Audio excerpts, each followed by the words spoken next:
Lobby Tools, Florida's legislative intelligence company. Subscribe today to Florida's leading policy, budget, and campaign tracking service. Request a free trial today at lobbytools.com. Faced with the staffing crisis just over 7 years ago, state prisons moved to 12-hour shifts with rotating days off.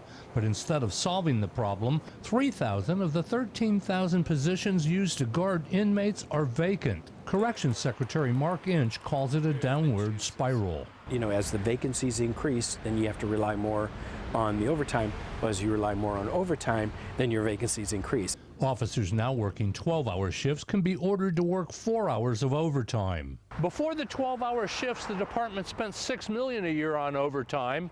Last year, it was $70 million. It is part of the reason the system has seen an uptick in staff on inmate violence. Fatigue affects behavior, of course. But the union representing the officers opposes the change to shorter shifts. Every once in a while they get a weekend off where when they go to the 8-hour shift, that's not going to happen. So that's a big concern to the officers.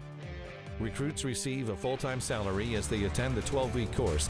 Union aside, the secretary says the agency is going forward with the pilot. I'm not going to convince them all, but we are going to bring in a whole new generation of correction officers, because this is what it's about, is being able to bring in new and retain a new generation of corrections professionals.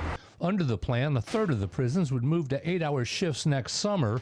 The conversion of the rest of the department will be based on how the pilot works and lawmakers providing the funding for more hires. Reporting from the state capitol, I'm Mike Vassalinda.